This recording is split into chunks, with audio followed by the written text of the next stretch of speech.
Bienvenue. Aujourd'hui, on se penche sur un sujet clé. Comment vraiment améliorer l'expérience client dans nos restaurants. Et pour ça, on s'appuie sur les réflexions de Maurice, un vrai pro du secteur F&B.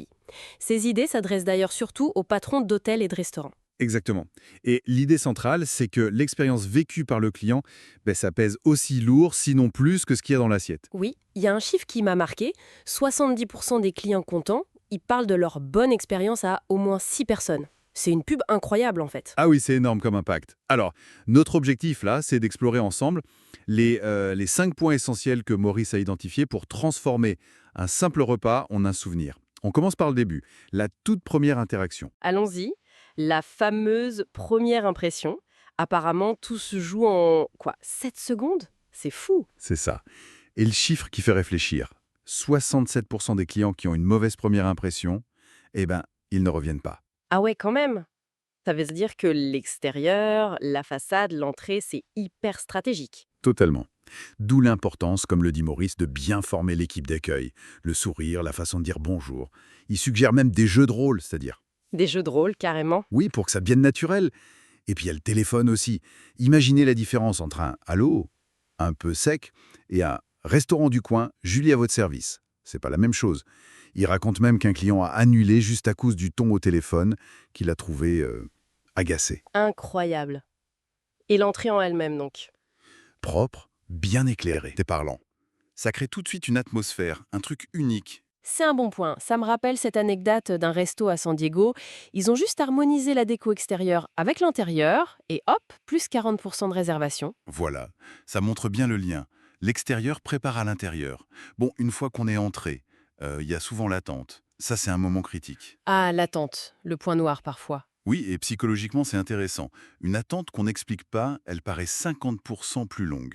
C'est énorme. 50%, waouh. Par contre, si on offre un petit quelque chose, juste un geste, ça réduit la perception du temps de 30%.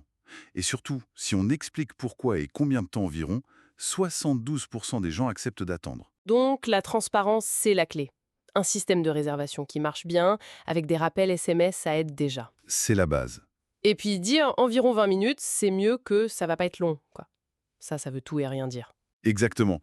Et puis, on peut rendre l'attente elle-même plus simple. L'exemple du verre de vin offert au Pacific Café, c'est malin. Ou des devinettes dans un resto familial. Oui, transformer le temps d'attente en un moment moins pénible, voire agréable. Tout à fait. Maurice raconte l'histoire d'un chef qui est venu lui-même offrir un amuse-bouche en s'excusant du retard.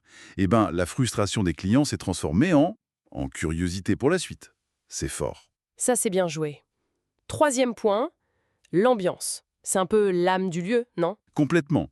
C'est ce qui raconte l'histoire du restaurant. Et il y a des détails fascinants.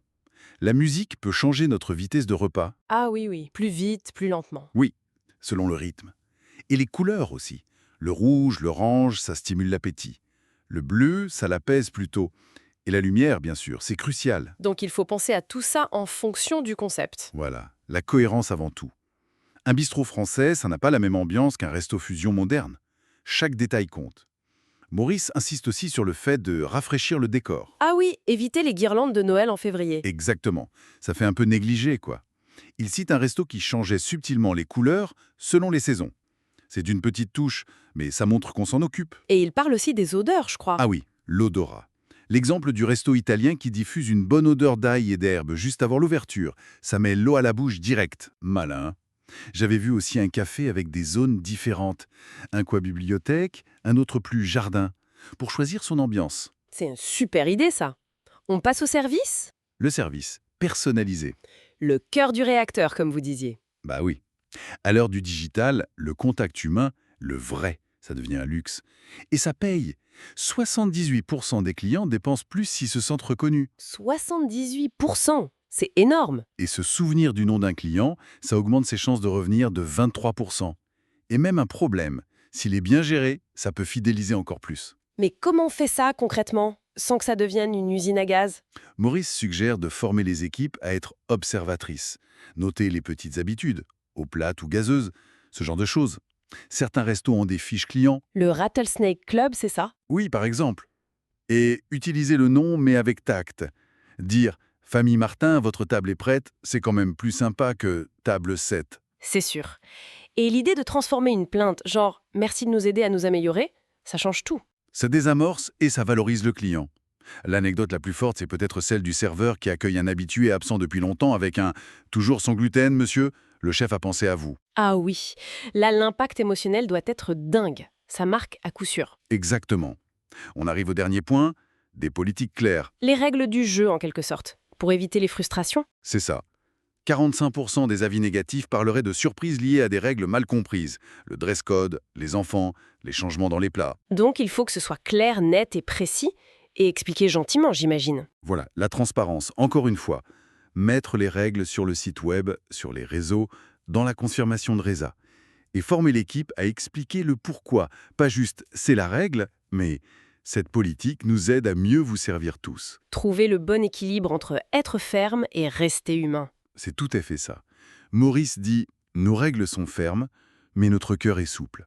J'aime bien cette phrase. C'est bien dit, et ça fait penser aux 2 exemples sur les allergies, avec une politique, pas de modification. D'un côté, le refus froid. Et de l'autre, le chef qui, tout en respectant sa règle, trouve une solution créative pour le client. On devine où le client reviendra. C'est clair. Bon, pour résumer tout ça, ce que Maurice nous dit, c'est que les clients, ils n'achètent pas juste un repas. Ils veulent une expérience complète. Chaque détail compte. Et puis, il ne faut pas oublier que fidéliser un client, ça coûte 5 fois moins cher que d'en trouver un nouveau. Donc, chaque petite attention... C'est un investissement, en fait. Exactement. L'invitation, c'est de se mettre à la place du client régulièrement et de se demander par où je commence, moi, dans mon resto.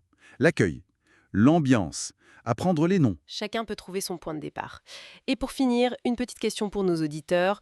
Au-delà de ces 5 clés qui sont un peu les bases, quel serait le petit truc unique, propre à votre établissement, qui pourrait faire que les clients racontent leur visite chez vous pendant des années ? Une bonne question pour réfléchir.